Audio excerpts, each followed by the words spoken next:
Hi everyone, welcome back to my Enneagram series. I am talking about type 3s today. Hopefully this video will be helpful to anyone who is still trying to discover whether the type 3 is their type, or hopefully it'll be helpful for people who do know that they're type 3 as well to shed some light for them. This first video is just a very brief overview. It's talking about where the personality type comes from, the childhood patterns that are adopted in the family system. I'll be putting out several videos in a row. I'm hoping that altogether they'll be hugely helpful in helping you along the way with your personal growth and transformation. Or maybe you're just trying to get along with people at work or with your partner or just feel better in general, more fulfilled. I think that this will be helpful for you as well.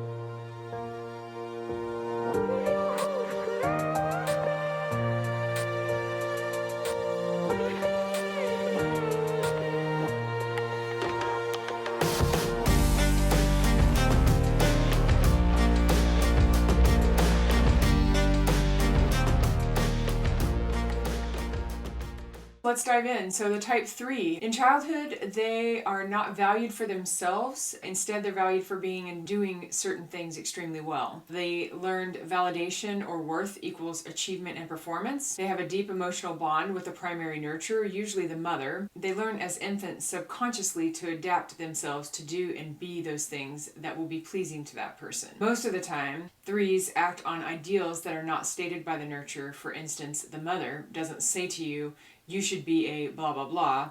Instead, the 3 keys in on things that they see as valuable to their nurturer. For instance, the mother always wanted to be an actress, so the 3 tries to become an actor. 3s take on the role as family hero. If you're trying to redeem the wounds and name of the family, in turn, you cannot be hurt. They learn it's not okay to not be okay. You have to at least seem okay. 3s who grow up in highly dysfunctional environments have pent-up rage and hostility because they cannot ever please the nurturer. They will try almost anything to win the affection of the nurturer, but eventually dissociate from themselves, burying their own desires in the name of seeking attention. They typically end up with deep loneliness and frustration, even if they have achieved some kind of worldly success. 3s as children work hard to receive appreciation for their accomplishments. They are well liked by other children and by adults. They are among the most capable and responsible children in their class or school. They are active in school government and clubs or are quietly busy working on their own projects. 3s as parents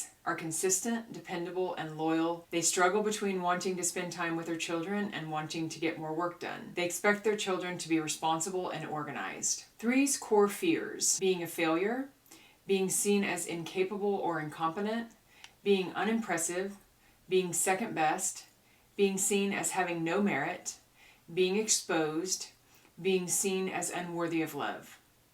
The defense mechanism of 3s is identification. They unconsciously adopt the attributes of a person whom they respect and admire. They build their self-esteem by forming a real or imaginary alliance with a person they admire. They become enmeshed with the thoughts, beliefs, attitude, and actions of the people around them. Core desires of 3s: to feel worthy of being loved and recognized, to be seen as valuable, to know they are worthwhile, to simply be themselves without having to perform, to find rest and contentment in who they are. Their divine attribute is hope. Their core desire is to be successful. Their signature sin is deceit. Their core fear is being seen as irrelevant. Their heart longs to hear, "You are loved for who you are." 3s are a part of the heart triad.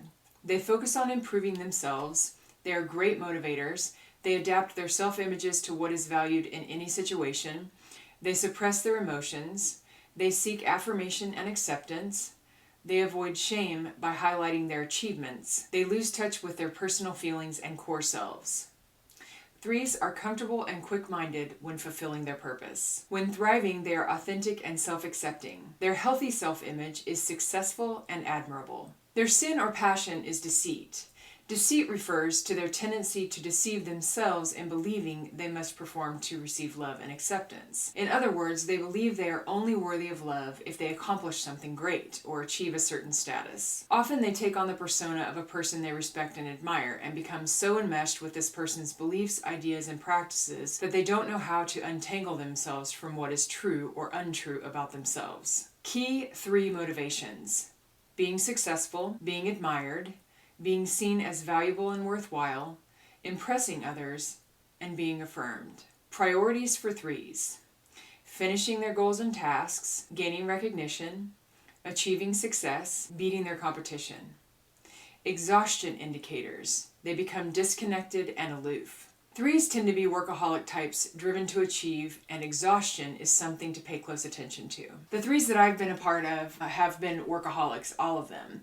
They're all very driven, work all night, up all hours of the night working on projects, overextending themselves. They don't pay a ton of attention to their own health and well-being. They're more driven by achievement because they believe that that's how they can get affection and love. And so it's very important, if you're a person in a three's life, that you gently help them understand that you love them and accept them for who they are and not for the achievements that they have, the identity that they have at work, what they've accomplished, how they're beating their competition, how they're better than other people, all of these things. At the core, threes truly just want to be loved for who they are.